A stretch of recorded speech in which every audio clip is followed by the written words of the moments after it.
आज बाबा श्री चंद जी के नाम पे बहुत बड़े बड़े डेरे और गुरुद्वारे हैं बने हुए पंजाब में, क्योंकि बाबा श्री चंद जी ने भी बहुत बंदगी की है, कमाई की है। गुरु नानक के बेटा है। तो गुरु रामदास महाराज जी को गुरता गद्दी मिली दरबार साहिब में, तो गुरु नानक महाराज जी के बड़े सुपुत्र बाबा श्री चंद बुजुर्ग अवस्था में है, तो वो अपने घर से पगड़ी लेकर आए हैं देने के लिए हरमंदिर साहिब में गुरु रामदास महाराज जी को, और बहुत सम्मान दिया है। तो गुरु रामदास महाराज जी की निम्रता इतनी है, जब बाबा श्री चंद महाराज जी आए, क्योंकि गुरु नानक के बड़े बेटे हैं, तो घोड़े पे आए और जब उतरने लगे तब गुरु रामदास महाराज जी ने अपने हाथ नीचे कर दिए पाँव के, कि आप जब घोड़े से नीचे आएंगे तो मेरे हाथ के ऊपर अपना पाँव रखना। तो फिर जब बाबा श्री चंद जी जाने लगे तो उन्होंने गुरु रामदास जी से कहा कि हे पुरुष जी, आपने दाढ़ा इतना लंबा क्यों कर रखा है? हमारे बाल है ना दाढ़े के। तो इतनी नम्रता गुरु रामदास महाराज जी कहने लगे, आप जैसे महापुरुषों के चरण झाड़ने के लिए ये जो दाढ़ा बड़ा हुआ है। तो उसने कहा कि यही निम्रता है कि आपने गुरु नानक के घर की गद्दी प्राप्त कर ली, इतनी निम्रता। जब हम गुरुद्वारे में आते हैं तो सबसे पहले हमको अकेले आना चाहिए। प्यार से बोलिए सतनाम श्री। अकेले आना चाहिए। आप भी हैरान होंगे कि हम तो अकेले आए हैं। नहीं, हम दो आए हैं। बहुत सारी संगत ऐसी आती है जो अकेले नहीं आती, दो आते हैं। दो का मतलब ये नहीं कि आपके बच्चे आए या आपका पति आया या बहन या भाई, नहीं, वो मतलब नहीं है। श्री हरमंदिर साहिब दरबार साहिब में कीर्तन चल रहा था और एक सिख सेवक गुरु का कीर्तन सुन रहा था बड़े प्यार से। बहुत जुड़ी हुई रूह थी अंदर से, जो दिल से जुड़ जाते हैं। कीर्तन में इतने मगन, इतना आनंद आ रहा है, और एक अमीर आदमी आता है वहां पर कीर्तन सुनने के लिए। जब वो दरबार साहिब में पहुंचा तो उसने इधर उधर देखा है कि मेरे से अच्छे किसी ने कपड़े तो नहीं पहने जितने अच्छे मैंने पाए हैं। बहुत सारे लोगों की ऐसी फितरत होती है। फिर इधर उधर देख के कहने लगा, नहीं, मेरे से अच्छे किसी ने नहीं पाए, मैंने ही पाए। ये उनके मन की अपनी बात है, अपने मन में ही सोच रहा है। फिर वो जो बड़ा नोट है, पैसे हैं, वो माथा टेकता है। फिर देखता है कि मेरे से बड़ा और किसी ने तो नहीं दिया महाराज को। फिर वो कीर्तन सुनने बैठ गया है। अब कीर्तन चल रहा है तो उसकी जो निगाह है, आंखों से उसने देखा कि एक आदमी बैठा है, उसका सिर नीचे है, आंखें बंद है, कीर्तन सुन रहा है। उसके जो कपड़े हैं वो हल्के से गंदे हैं, तो काफ़ी पुराने लग रहे हैं, जैसे एक दो दिन से धोए नहीं होते। तो आई थिंक हमें एक दो महीने लगातार पहने धोएं तो कपड़े का रंग, कलर जो है वो थोड़ा डाउन हो जाता है। तो उसको ऐसे लग रहा है कि इसके कपड़े जो हैं पुराने हैं।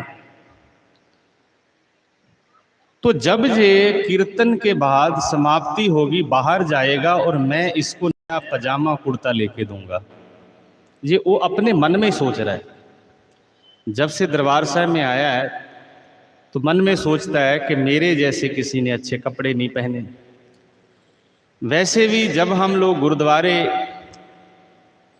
आए तो अकेले आए, दो ना आए। प्यार से बोलिए सतनाम श्री। अब कीर्तन चल रहा है, वो बिल्कुल बैठा हुआ है, जुड़ा हुआ है। जब समाप्ति हुई तो बाहर गए जोड़ा घर के पास। जब जोड़े जूते लेने लगे तो वो जिसने पेंट कोट पहना हुआ है अमीर आदमी, उस सिख को पूछता है, सेवक को, कि भाई साहब मैंने आपसे बात करनी है।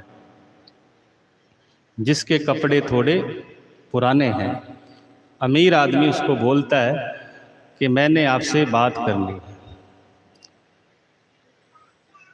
अब वो जो सेवक है वो अमीर आदमी को कहता है कि मैंने भी तेरे से बात करनी है।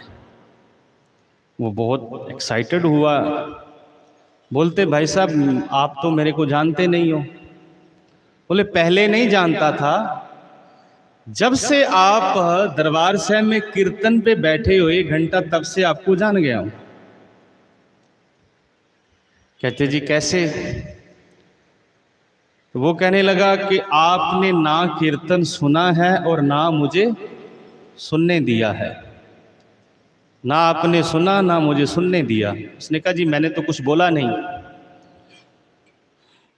बोले तुम दरबार साहब गुरु रामदास जी के चरणों में 1 घंटा बैठकर यही सोचते रहे हो कि जब ये बाहर आएगा और मैं इसको नए कपड़े लेके दूंगा। देखो बात कोई भी नहीं हुई उनसे। जो जुड़ जाते हैं अंदर से, अखी बाजों वेखना बिन कन्ना सुनना, जो दिल से जुड़ जाते हैं उनको बिन अगर आंख ना हो, उसकी रोशनी ना हो तो उनको दिखाई देता है। ये गुरु अंगद साहब महाराज जी का वचन है। अगर कानों से सुनाई नहीं देता तो उसको सुनने लग जाता है। पिंगल पर्वत पार परे खल चतुर बगीता, अंदुले तिर बमण सूजया गुर भेंट पनीता, महिमा साधु संग की सुनो मेरे मीता। जो अंधा आदमी है, ब्लाइंड है, वो भी पर्वत पर चढ़ जाता है। कैसे?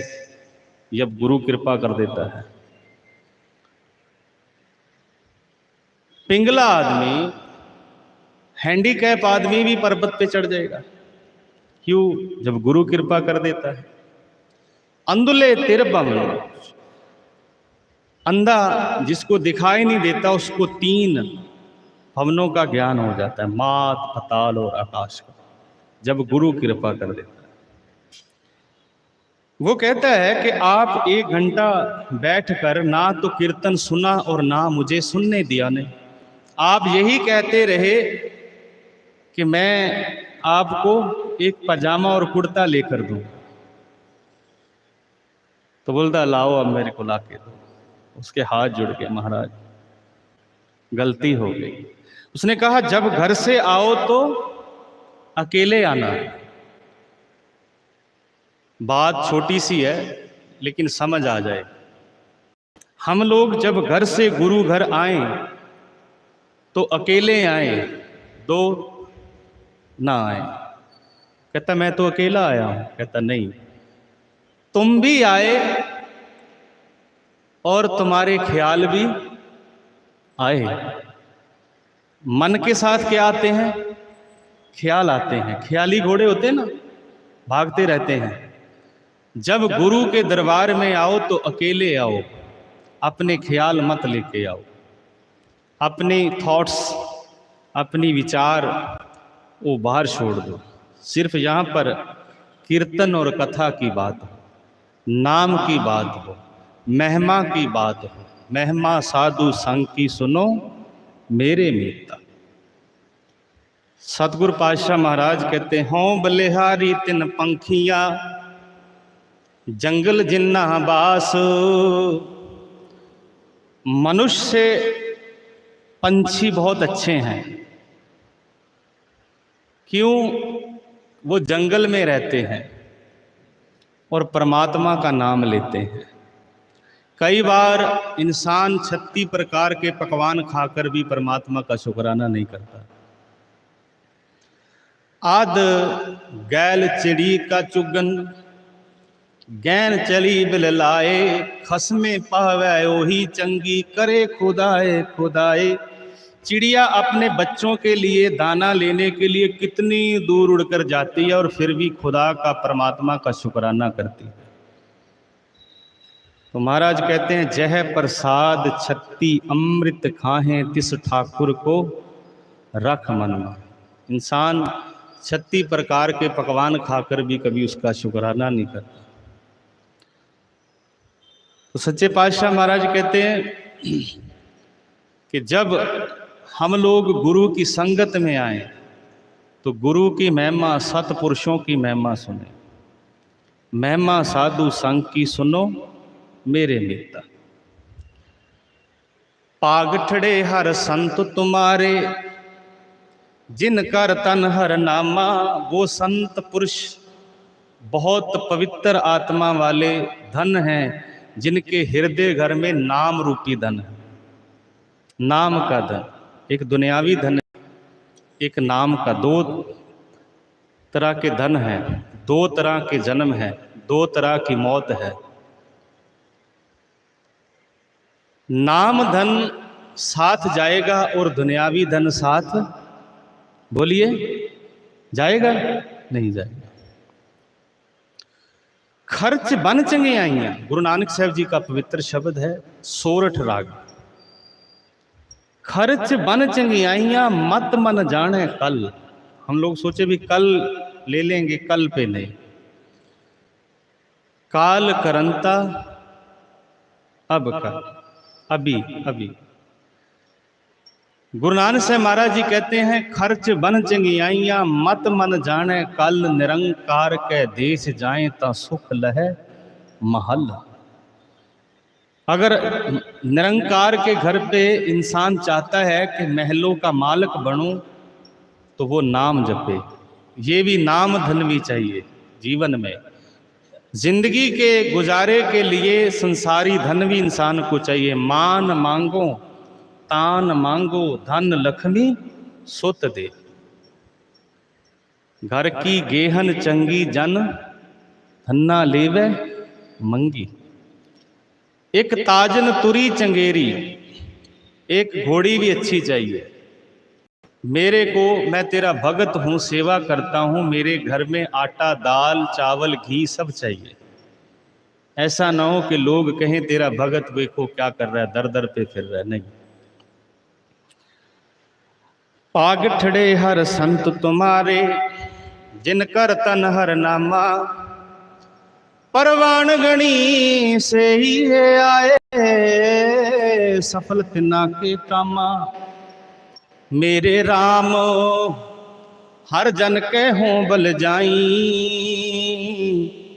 केसा का कर चवर टुल्हावा। चरण धूड़ मुख लाई। जो नाम लेने वाले संत महापुरुष हैं, गुरु अर्जन साहब महाराज कहते हैं कि मैं अपने सर के जो बाल हैं उनका चवर कर दूं उनके शीश के ऊपर, उनके चरणों के ऊपर।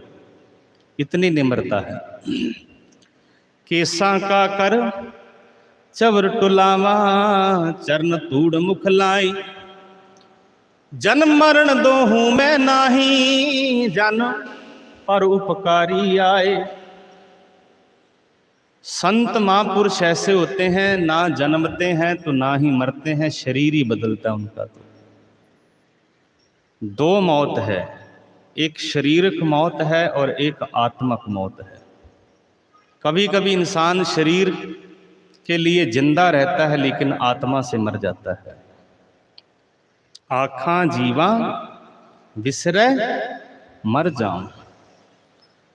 जब इंसान का ज़मीर, आत्मा मर जाती है तो शरीर किसी काम का नहीं है। तो इस शरीर में रहते हुए जो आत्मा है उसके लिए परमात्मा का नाम है, जीवन है। जे को खावे जे को पहुँचे, तिसका होए उदारो।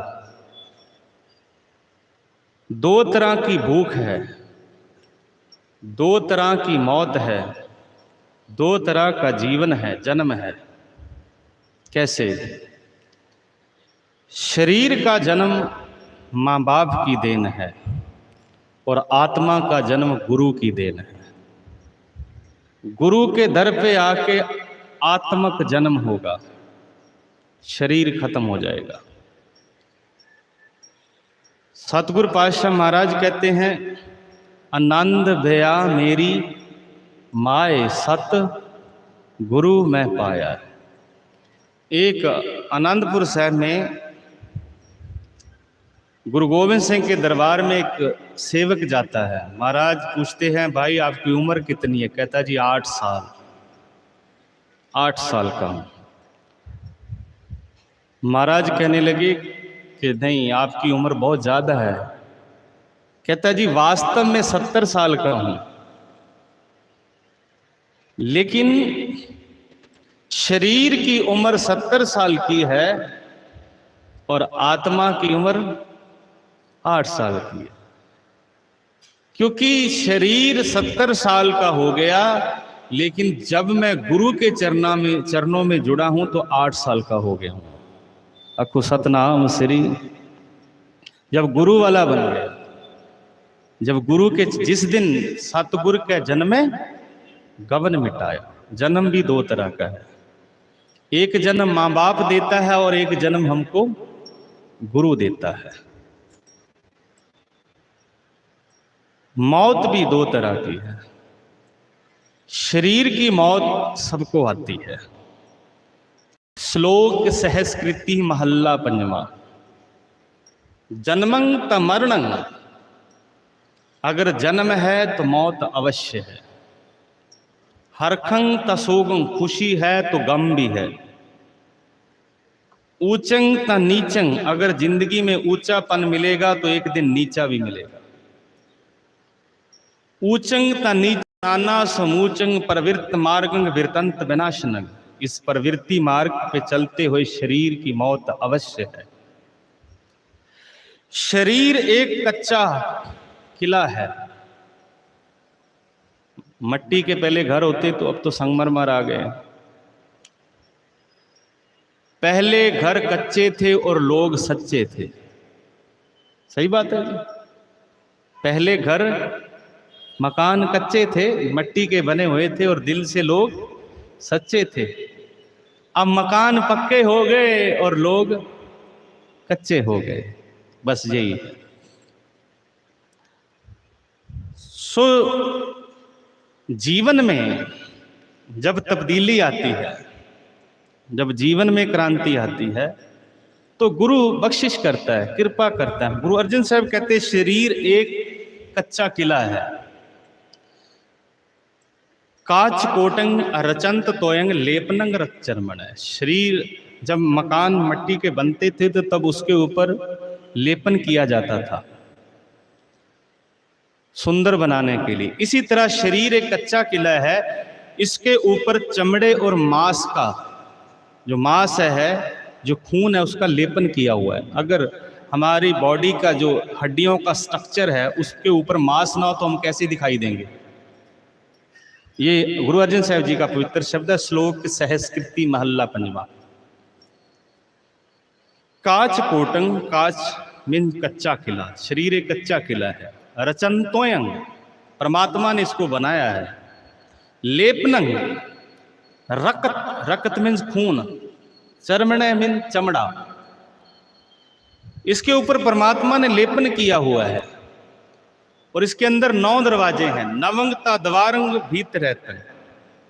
बाय रूप स्तंभ ने इस कच्चे किले को रोकने के लिए परमात्मा ने पिल्लर लगाए हैं। श्वास रूपी थंब लगा हुआ है। जैसे ये बिल्डिंग किसके ऊपर खड़ी है? पिल्लर पे। तो ये हमारा शरीर कच्चा किला श्वास रूपी पिल्लर पे खड़ा हुआ है। जब श्वास निकलते हैं तो बिल्डिंग गिर जाती है। बाय रूप स्तंभ ने गोविंद नामक न सिमरंत अज्ञानी जनंत अस्त्रिंग। ये मनुष्य सब कुछ जानता है कि मैंने दुनिया छोड़नी है, लेकिन गोविंद परमात्मा का नाम नहीं सिमरता। गोविंद नामक न सिमरन अज्ञानी जनंत अस्त्रिंग। अज्ञानी मनुष्य ये समझता है कि मैंने हमेशा यहाँ ही रहना दुनिया में, मैंने कभी जाना नहीं है। अज्ञानी जनंत अस्त्रिंग दुर्लभ दे उदरंत साध शरण। नानक हर हर हर हर हर हर हर हरे जपन। अगर हम मनुष्य शरीर का, मनुष्य जन्म का उद्धार करना चाहते हैं तो हे नानक हर हर हर हर हर हर हर हरे जपन। हरि का नाम, वाहेगुरु का नाम, राम का राम सिमरने से ही उद्धार होगा। राम सिमर पुछताहेगा मन। अमेरिका की एक एक्ट्रेस जिसकी डेथ हो चुकी है, उसने कहा मेरे को कैंसर की बीमारी है। डॉक्टरों ने डेथ डेट भी मंथ ईयर डिक्लेयर कर दिया है कि आप इतने समय तक जी पाओगे। तो फिर उसने कहा है कि मेरे घर में सोना चांदी हीरे जवाहरात पड़े हैं। लास्ट मंथ की बात है, 1 महीने पहले की। सिकंदर की बात तो बहुत पहले की चली गई, ये अभी की बात है। प्यार से बोलिए सतनाम श्री। कहती है कि मेरे पास बंगला है, बड़ी बड़ी महंगी गाड़ियां हैं, एक कंट्री से दूसरी कंट्री के जाने लिए मेरे पास प्राइवेट जहाज है अपना, महंगे कपड़े हैं, महंगे जूते हैं, सब कुछ है, लेकिन मैं पहन नहीं सकती। खाना खाने के लिए बहुत पदार्थ हैं, नौकर चाकर कुक हैं, लेकिन वो भी नहीं खा सकती। क्यों? क्योंकि जो डॉक्टर देंगे वो ही खाऊं, जो डॉक्टर कपड़े पहनाते हैं वो ही पहनती। आज सब कुछ होने के बावजूद भी मैं अपना जीवन नहीं खरीद सकती, मौत नहीं खरीद सकती। अगर मौत को कहूं कि पैसे ले लो और मेरे को छोड़ दो, ऐसा नहीं हो सकता, वो सब बेकार है। तो सतगुरु महाराज कहते हैं वो संत पुरुष इस दुनिया में आकर लोगों को परमात्मा के नाम से जोड़ते हैं। पाग ठड़े हर संत तुम्हारे, जिन कर तन हर नामा।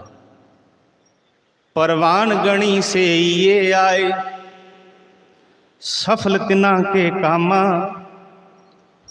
मेरे राम हर जन कहूं बल जाई, केसा का कर चवर टुलावा, चरण तूड़ मुख लाई।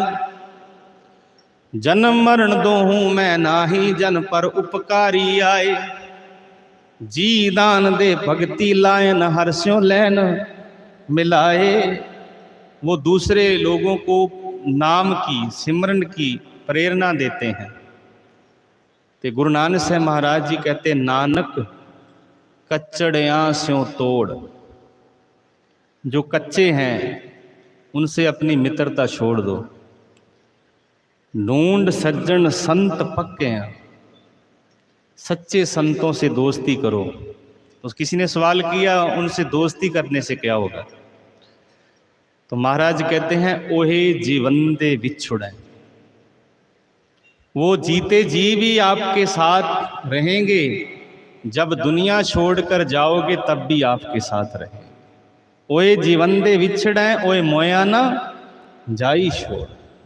ऐसे संत, ऐसे नानक कच्चड़े आंसों को ढूंढ सज्जन संत पंते। संत शरण जो जन परै सोजन, उदरनहार संत की निंदा, नानका बोहर बोहर अवतार। एक ऐसे संत पुरुष बाजार से गुजर रहे थे। प्यार से बोलिए सतनाम श्री। सासंगत वो एक दुकानदार बहुत सेवा करता था।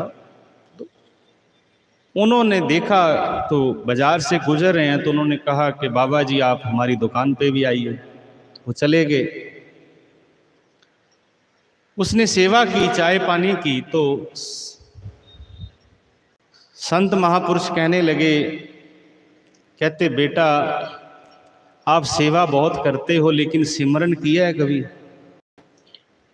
सिमरन बंदगी की है? सिमरन भजन दया नहीं कीनी, तो मुख चोटा खाएंगे। जाप तप संजम धर्म ना कमाया, सेवा साधना जान्या हर राया, कहो नानक हम नीच करम्मा, शरण परे की राखो शरण।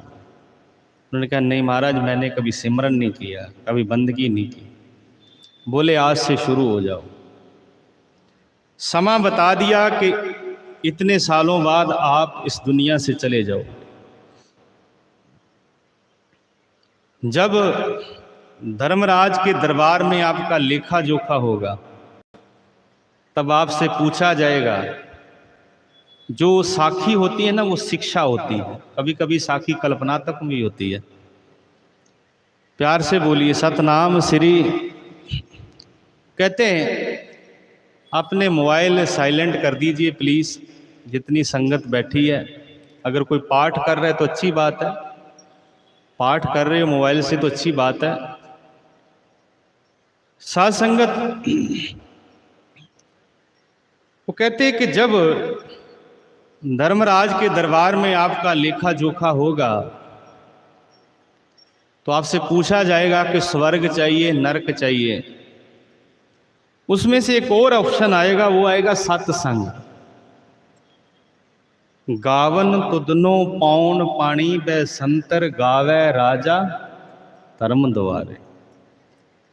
जो यहाँ बंदगी रूप सिमरन करने वाली आत्माएं हैं, वो कहाँ जाती हैं? आखिर कहीं तो जाती हैं ना। वो सिमरन करने का लाभ क्या है? जन्म और मरण मुक्त हो जाएगा। तो वहां पर भी निरंकार के देश जाएं, वहां पर भी सत्संग होता है।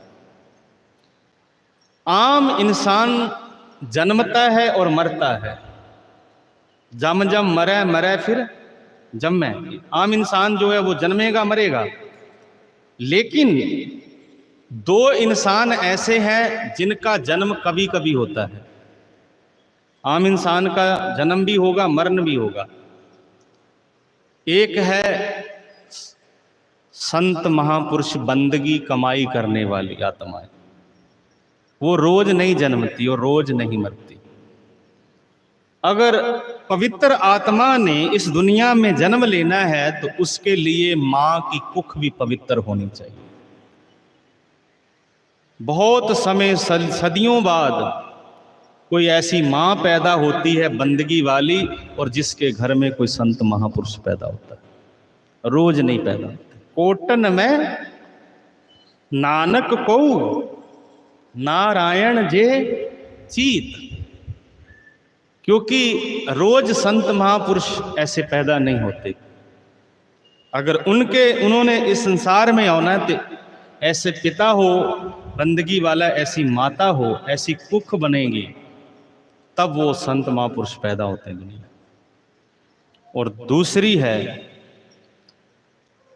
पापी आत्मा। वो भी रोज नहीं जन्मती और रोज नहीं मरती, वो भी कभी कभी पैदा होती, क्योंकि उसके लिए भी कोई पापी रूह बनेगी, तब उसका जन्म होगा, जो पाप करने वाला हो। आम इंसान जन्मेगा मरेगा। तो कहते जब समा आ गया, संत महापुरुषों ने कहा कि आपने साध संगत ही चुनना है। समा आया, वो इंसान दुनिया से चला गया। उसका लेखा जोखा जब हुआ, धर्म राय जब लेखा मांगे, क्या मुख लेके जाएगा। कहत कबीर सुनो रे संतो, साध संगत तर जाए। कहते फिर जब उसका लेखा जोखा होने लगा तो दूतों ने बताया कि महाराज इसने कुछ समय सिमरन किया है और इतने सालों का स्वर्ग है, फिर इतना नरक है। उसने पूछा और भी कुछ है? कहते हाँ, एक दिन की 24 घंटे की साध संगत का भी समय है आपके लिए। प्यार से बोलिए सतनाम श्री। क्योंकि वो संत महापुरुषों ने कहा था कि आपने साध संगत ही लेनी है। तो ठीक है, 24 घंटे का समय है, आपने वापस बाहर आ जाना 24 घंटे बाद। 12 घंटे गुजर गए, 14 घंटे गुजर गए। अब बाहर दूत खड़े उसको बुला रहे हैं कि भाई पहले बहुत मारा, अब भी मारेंगे। तो वो जाने लगा उठकर। तो साखीकार ने, जो हिस्टोरिकल ने लिखा है कि जो संत उनको पहले मात लोग में मिले थे, उन्होंने उसकी बाँह पकड़कर उसको उठा लिया। अरे महाराज आप, क्योंकि परमात्मा किस रूप में आएगा? वो कुत्ते के रूप में भी आ सकता है, वो पशु पंछियों के, इंसान के रूप में भी आ सकता है। परमात्मा के मिलने की, रहने की कोई एक पर्टिकुलर जगह नहीं है। हम सोचते हैं कि भगवान गुरुद्वारे में है, हम सोचते हैं कि मंदिर में है, मुसलमान भाई सोचते हैं मस्जिद में। नहीं, गुरु महाराज कहते हैं परमात्मा तेरे कहाँ पर है? अंदर है। सबे घट राम बोले, रामा बोले, राम बिना को बोले। अगर परमात्मा वाहेगुरु हृदय के अंदर है, फिर गुरुद्वारे क्यों आना है? ऐसे ही आना है जैसे हमारे बच्चे स्कूल में जाते हैं। ये घड़िया शब्द सच्ची टकसाल, टकसाल का मतलब है स्कूल, इंस्टीट्यूट। यहाँ पर आकर हमको पता लगता है कि गुरु कैसे मिलता है और गुरु मिलने के बाद परमात्मा की प्राप्ति कैसे होती है। ये साध संगत है, लेकिन है हृदय में। तो साध संगत, जब साध संगत का समय मिला तो कहते, फिर उठ के जाने लगे। उन्होंने बाँह पकड़ ली उनकी, बैठ जाओ भाई, महाराज बहुत मारा है और मारेंगे। बोले नहीं, अब नहीं जाना। 24 घंटे से ज़्यादा गुजर गए।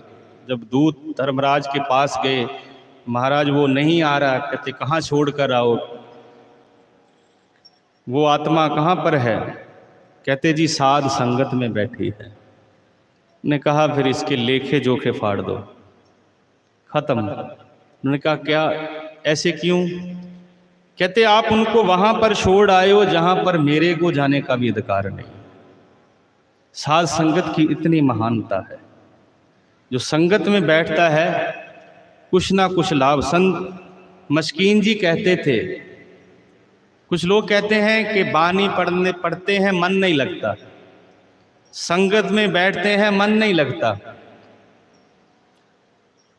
वो मन नहीं लगता तो फिर भी पढ़ना है, मन नहीं लगता तो फिर भी बैठना है। ऐसे है कि जैसे किसी बर्तन में देसी घी डाल दें तो उससे निकाल लें, लेकिन देसी घी निकालने के बाद भी 10 दिन बाद भी देखोगे ऐसे लगेगा कि इसमें घी था। हम लोग किसी बर्तन में घी डाल देते हैं, या मिट्टी का बर्तन होते हैं जो बनाते हैं, उसमें घी डाल दें, घी पूरा निकाल लिया है, साफ कर दिया है, उसको धो भी दें तो फिर भी ऐसे लगेगा कि इसमें कुछ ना कुछ था, घी है। तो इसी तरह अगर हम लोग बानी पढ़ते हैं, मन नहीं जुड़ता, तो कम से कम उसमें कुछ ना कुछ तो रहता है अंदर, मन में कुछ ना कुछ तो संगत का असर होता है। इस संगत से ही जीवन में तब्दीली आ जाती है। भगत पूरन सिंह का नाम शायद आपने सुना होगा। ऑल इंडिया पिंगलवाड़े वाले, अमृतसर जब आप कभी जाते हैं तो वो ब्रिटिश गवर्नमेंट के पढ़े लिखे थे, हायर इंग्लिश थी उनकी, बहुत हाई क्वालिफिकेशन थी उनकी। वो हिंदू परिवार से बिलोंग करते थे। लाहौर से जब वो मणिकर्ण साहब गए हैं, गुरु नानक साहब जी का गुरुद्वारा है, शिव जी महाराज जी का मंदिर बना हुआ है। जब मणिकर्ण गए तो वहाँ मंदिर में वो सेवा कर रहे थे अपने दोस्तों के साथ। जब दोपहर का समय हुआ तो उन्होंने पंडित जी से कहा कि हमने खाना खाना है, प्रसादा छकना है। तो कहते यहाँ पर नहीं, मंदिर में नहीं बनता, आप यहाँ गुरुद्वारा है वहाँ चले जाइए। दोपहर को खाना लंगर छका, लंगर खाया, फिर वापस आ गए, मंदिर में सेवा करने लगे। रात हो गई, उन्होंने कहा सोना है। बोले सोने के लिए भी गुरुद्वारे में मिलेगा, रहना भी गुरुद्वारे में मिलेगा, खाना भी गुरुद्वारे में मिलेगा। फिर वो रात गुरुद्वारे में रुके। तो सुबह जब अमृत वेले सेवा चल रही थी तो कार सेवा वाले बाबा जी उन्होंने उठाया और नाम शुरू करवा दिया, नाम सिमरन, वाहे गुरु वाहे गुरु वाहे गुरु। सभी बोलिए वाहे गुरु वाहे गुरु वाहे गुरु वाहे गुरु वाहे गुरु वाहे गुरु सतनाम श्री। तो जब वाहेगुरु गुरु मंत्र हुआ, नितनेम हुआ, अरदास हुई और सुबह सुबह 5 बजे 6 बजे उनको गर्म गर्म कड़ा प्रसाद मिला और पहली बार खाया। 15 साल की उनकी एज थी भगत पूर्ण सिंह जी की। तो फिर उनके मन में एक बात आई कि हे मन, कि जिस गुरु नानक के दरबार में रहने को मिला, खाने को मिला, सुबह सुबह उठकर प्रसाद भी वहीं से मिला, क्यों ना मन तू उसका ही बन जा। तो फिर वहां पर उन्होंने धारण कर लिया, वहां से चलकर अमृतसर आए दरबार साहिब। तो गुरु रामदास महाराज जी के दर्शन किए दरबार में। जब दर्शन हुए तो पंगत में लंगर छकने के लिए बैठ गए। क्या देखते हैं, पटियाले का राजा वहां संगत में बैठकर लंगर छक रहा है, जहां पूर्ण सिंह जी बैठे हुए हैं। तो एक और विश्वास बन गया कि बड़े बड़े राजा महाराजा भी गुरु दरबार में भिखारी हैं। कहते जो लोग राजा बनना चाहते हैं वो सुबह अमृत वेले उठकर परमात्मा के आगे भिखारी बने, वो ही राजा बनते हैं। जो सुबह उठकर परमात्मा के आगे हाथ जोड़कर भिखारी बन के मांगते हैं वो राजा बनते हैं, और जो अपने अहंकार में रहते हैं फिर वो भिखारी रहते हैं। जो सुबह उठकर भिखारी नहीं बनता फिर वो ऐसा कभी कभी जीवन बन जाता है कि वो दर दर का भिखारी बन जाता है। प्यार से बोलिए सतनाम श्री। पूर्ण सिंह का जीवन बदल गया। दुनिया की बहुत सारी सेवाएं हैं, कोई लंगर की सेवा करता है, कोई झाड़ू की, कोई बर्तन की, कोई रुमाला, कोई दरियों की, लेकिन जो सेवा उस इंसान ने की है हम सोच भी नहीं सकते। उस इंसान ने इतना हायर इंग्लिश पढ़ा लिखा इंसान, उसने सेवा चुनी मेंटल पागल लोगों, अपाहिज लोगों, जिनका कोई नहीं था, जिसको माँ बाप ने भी निकाल दिया। पागलों को कौन कर रखता है, लेकिन भगत पूर्ण सिंह ने उनकी सेवा की और ऐसी सेवा की कि आज दुनिया में उनका नाम लिया जाता है। विच दुनिया सेव कमाइए ता दरगह बैसन पाइए, कहो नानक बाहन लुटाइए। इतना जीवन तब्दील हो गया। आज लोग अपने घर पे अपने माँ बाप की सेवा नहीं करते और अपाहिज की, मेंटल की कौन करेगा, कोई नहीं करता। पके फल पेड़ से रिश्ता तोड़ जाते हैं, पके फल पेड़ से रिश्ता तोड़ जाते हैं, अपाहिज हो जाए माँ बाप तो बच्चे छोड़ जाते हैं। आज ये सिचुएशन है।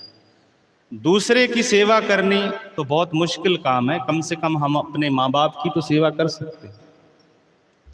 सतगुरु पातशाह महाराज जी, गुरु रामदास जी का पवित्र वचन है, काहे पूत जगरत हो संग बाप। गुरु ग्रंथ साहिब जी की वाणी में गुरु रामदास जी का पवित्र शब्द है, जो बेटा अपने माँ बाप से झगड़ा करता है, लड़ाई करता है, वो दुनिया का सबसे बड़ा पाप करता है। काहे पूत चगरत हो संग बाप, जिनके जने बडीरे तुम हो तिनस्यों चगरत पाप। जिस तन का तुम गर्व करत हो सो तन किसे न आप। माँ बाप की ही सबसे बड़ी सेवा है। I request all youngsters to respect your parents because they have given birth to us and made us capable of living in the society. ये जो हम समाज देखते हैं, ये किसने दिखाया है? हमारे माँ बाप ने। तो that's why we should respect your parents. माँ बाप की सेवा ही सबसे बड़ी सेवा है। कहता है तीर्थ की सबे यात्राएं व्यर्थ हैं। हम यात्रा करने जाते हैं ना तीर्थों पे, तीर्थ की सभी यात्राएं व्यर्थ हैं अगर बेटे के होते हुए माँ बाप असमर्थ हैं। भाई साहब, भाई गुरदास जी ने, जिन्होंने गुरु ग्रंथ साहिब महाराज की वाणी लिखी है, उन्होंने कहा है कि कुछ लोग तीर्थ की यात्रा करने जाते हैं, देवी देवताओं की पूजा करते हैं, बड़ी अच्छी बात है, सेवा करते हैं, जग लगाते हैं, दान पुण्य करते हैं और तीर्थों के ऊपर स्नान करते हैं। अगर ये सब करते हुए भी अपने माँ बाप को नहीं पूछते तो वो सभी व्यर्थ है और कुछ भी नहीं है। तो साध संगत, इसलिए गुरु महाराज जी की वाणी सुनने से, कथा सुनने से हमारे जीवन में तब्दीली आ सकती है, जीवन में बदलाव आ सकता है। हो सकता है किसी के मन में एक इनका भी बस जाए तो उसका जीवन बदल जाता है। सो हम लोग यत्न करेंगे, कोशिश करेंगे कि गुरबाणी के साथ जुड़कर अपने जीवन को पवित्र बनाएं। सतगुरु महाराज कृपा करें।